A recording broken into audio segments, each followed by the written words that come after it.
Bonjour à tous, on se retrouve aujourd'hui pour une vidéo pour vous raconter un petit peu le début de mon Erasmus en Norvège. On va dire qu'on est là à 3 semaines après la rentrée.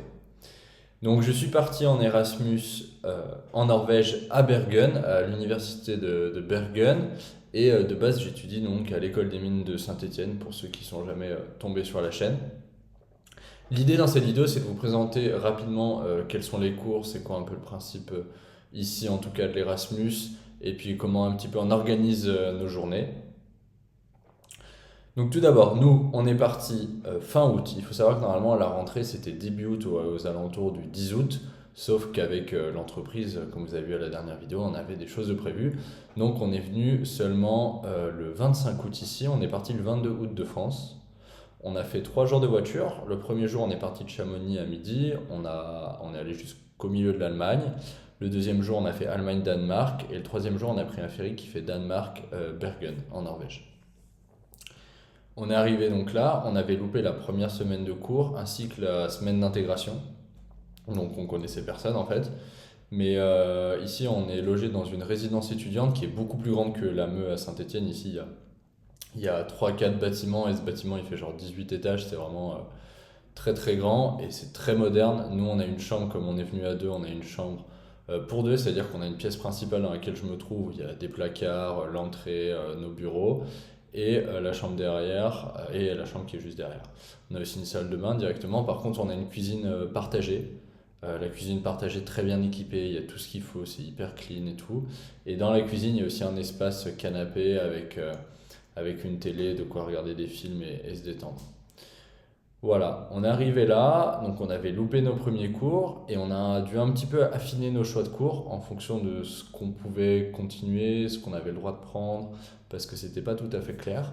Donc on a pris 3 cours. Il faut savoir qu'à l'origine on avait pris des cours très différents, mais très spécialisés et très techniques, sauf qu'ils nous ont été refusés, parce que comme on vient faire un Erasmus ici, ils vont privilégier les Norvégiens qui eux restent 5 ans là-bas pour faire ces cours qui sont sélectifs. Donc nous en cours, on a un cours, on va dire, ça s'appelle données physiques. Faut que je traduise, je suis pas très fort en anglais. Données physiques pour les expériences. En gros, globalement, si on va apprendre à faire du Linux et à faire de la captation de données, donc plutôt au niveau informatique, on va dire on va apprendre la partie entre le capteur et la partie où on voit les résultats. Toute la partie d'acquisition de données, mais de manière vraiment technique. Je pensais que ça allait être un cours assez technique, avec plein de TP assez développé.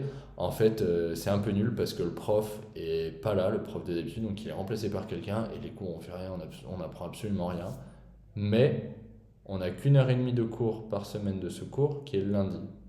Ensuite, on a TP d'1h45 qui est le mardi midi.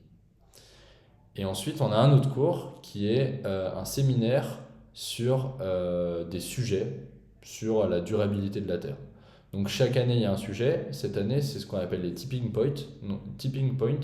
Donc c'est les points de non-retour, les points de bascule pour le système Terre.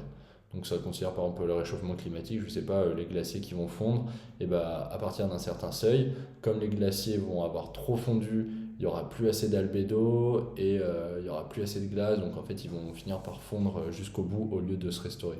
Donc ça, on a passé un tipping point, on a passé un seuil de bascule. Donc ça, c'est le mercredi matin. Et ensuite, le troisième cours, c'est un cours en ligne, un MOOC qu'on a décidé de prendre qui fait 10 crédits ECTS. Il faut savoir qu'on en a besoin de 25, nous, pour valider le semestre. Et dans ces 10 crédits, en fait, on va tout faire en ligne et ça s'appelle Management des ressources naturelles.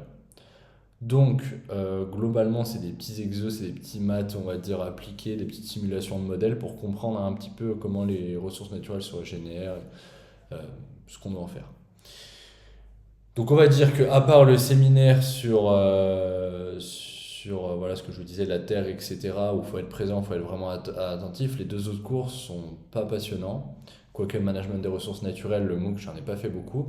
Mais comme vous l'avez compris, on a que cours lundi, mardi, mercredi. Donc globalement, on a libre de jeudi, vendredi, samedi, dimanche. Donc, et puis bah, tout le reste des journées, parce qu'on a qu'une heure et demie par cours. Donc c'est vrai qu'au début, c'était un peu compliqué de structurer le temps, parce que bah, quand tu as autant de temps libre et t'as pas l'habitude d'en avoir, c'est compliqué.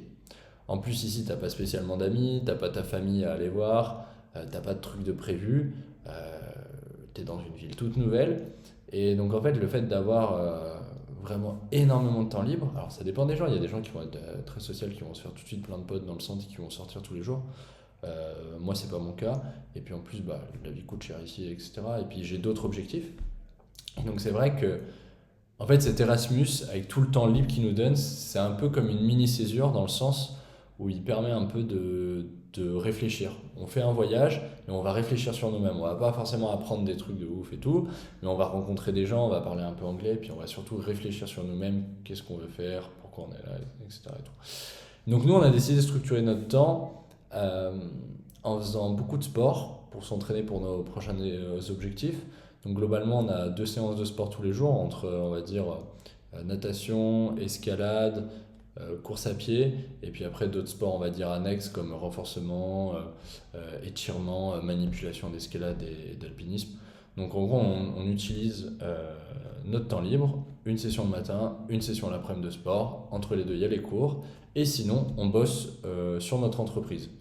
Donc comme je vous le disais, nous, et puis je vous ferai une vidéo très prochainement, mais donc on a fait le super pitch avant de venir. Et notre objectif en Norvège, avec tout le temps libre qu'on a, c'est donc de développer un petit peu la société de 3 aspects qu'on avait laissé de côté lorsqu'on était en France parce qu'on n'avait pas le temps de s'en occuper. Voilà, tout ça pour dire que bah, l'Erasmus se passe bien. On a rencontré quelques Norvégiens, notamment André, pour ceux qui le connaissent, il était venu aux mines de Saint-Étienne le semestre dernier, quand moi j'étais en première année. Et donc, bah voilà, on l'a revu, on allait manger chez lui, très très sympa. Et j'ai ramené quelques bouteilles de vin, comme je viens d'un vignoble français. Et le but, c'est d'organiser une dégustation voilà, avec les amis d'André, leur faire découvrir un peu ce monde du vin et sociabiliser un petit peu avec d'autres personnes. Il faut savoir qu'à notre étage, je ne l'ai pas dit, mais dans la résidence étudiante où on est, il y a à la fois des Norvégiens, à la fois nous des Français, il y a un Anglais, il y a une Soudanaise et une Chinoise. Donc voilà, on les voit un peu en cuisine, on discute, on apprend un petit peu à les connaître, tout ça.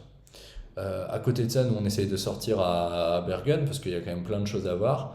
Il faut savoir que c'est la ville la plus pluvieuse d'Europe, mais pour le moment on a réussi à aller faire des treks, des grandes randonnées tous les week-ends. Ici en Norvège, il y a une association qui loue des cabanes, enfin qui loue des cabanes, non c'est mal dit, qui ont construit on va dire 500 refuges, cabanes, maisons en montagne. Et ces refuges, ils sont accessibles avec 7 clés. Voilà. Donc une fois que vous êtes membre de l'association, vous avez une clé, vous pouvez ouvrir 500 maisons en Norvège. Et c'est un système de libre service. C'est-à-dire que vous rentrez, vous dormez, etc. Et quand vous partez, vous payez. Donc vous payez, c'est du style 15 euros la nuit, et puis il y a un peu de nourriture, et chaque nourriture a un prix.